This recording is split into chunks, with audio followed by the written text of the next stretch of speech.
knowable, possibly negative, all things considered consequences of rescuing the baby from the road, while also allowing Sally to agonize over the possibility of the train-caused death if she leaves the child and goes for help.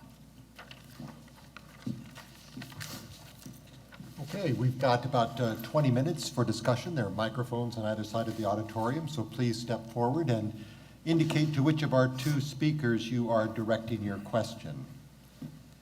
My question is for Mike Bergmann. Since in the interest of time you skipped the section on my objection, I will make an objection to the end of section B. There you say that it is not reasonable to think that you can just see, as a matter of common sense, that P3 is true, where P3 is stated on page 14. Now, you use the phrase, a matter of common sense, and this phrase is not made determinate by your definition of common sense-ism. So I want to set that phrase aside and just say this. An individual, say me, can look at P3 and do for it what we do for a lot of principles that are indented in philosophy papers and say, what do I think of that? And I look at P3 and I think, yeah, that seems right to me. Yeah, that seems right to me.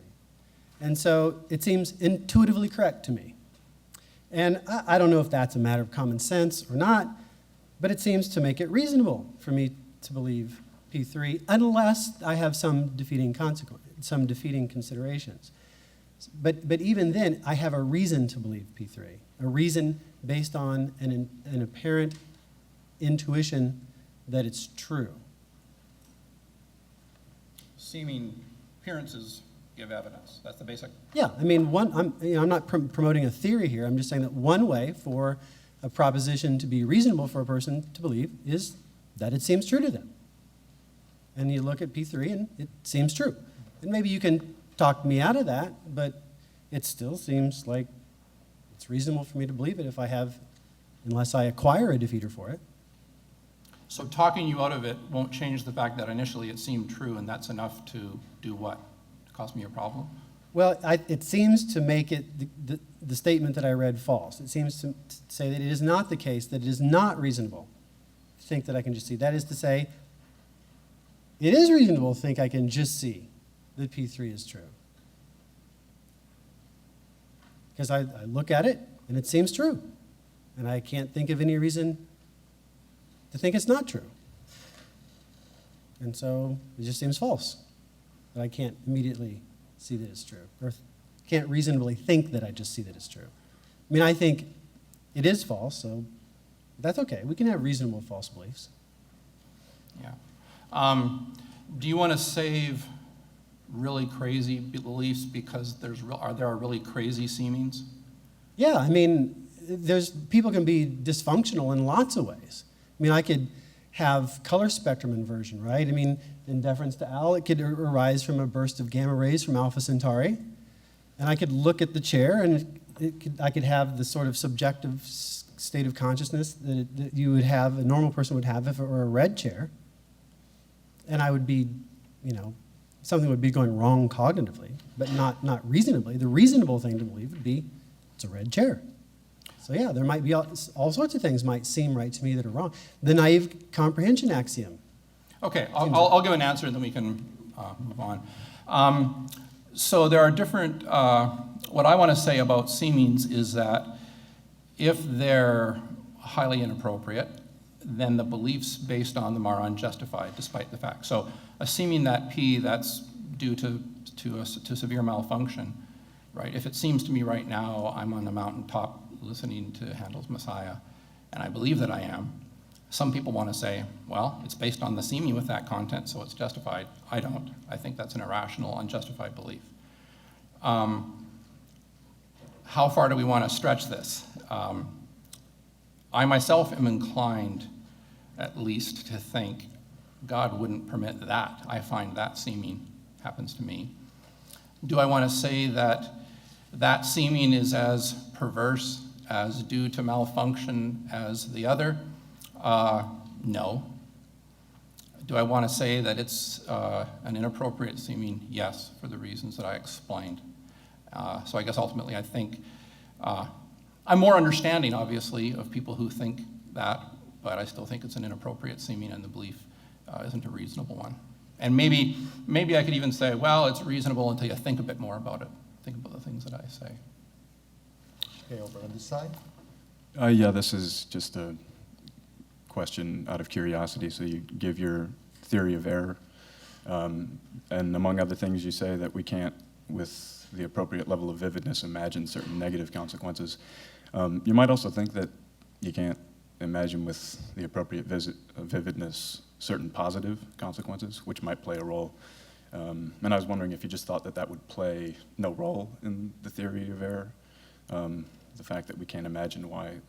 Oh, you mean that because I didn't mention them? Yeah, you didn't mention them. Yeah, the main reason I didn't mention them, I think I said this in a footnote, but maybe not, is the cases of the badness sort of match more clearly the cancer case. And so it's easy to make the analogy, but I think that's right.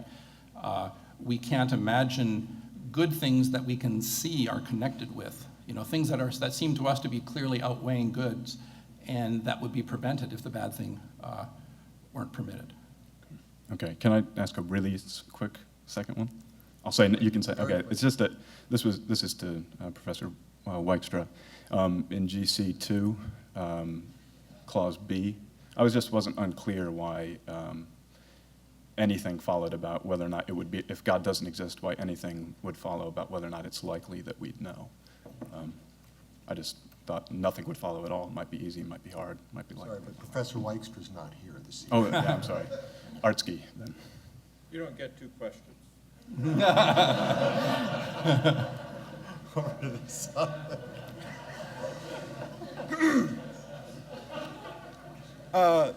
This is, I guess this is a question for you, Dr. Bergmann.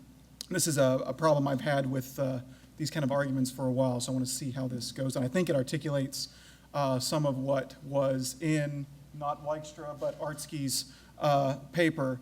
And also it seems to be somewhat of a version of Wilkes' argument here.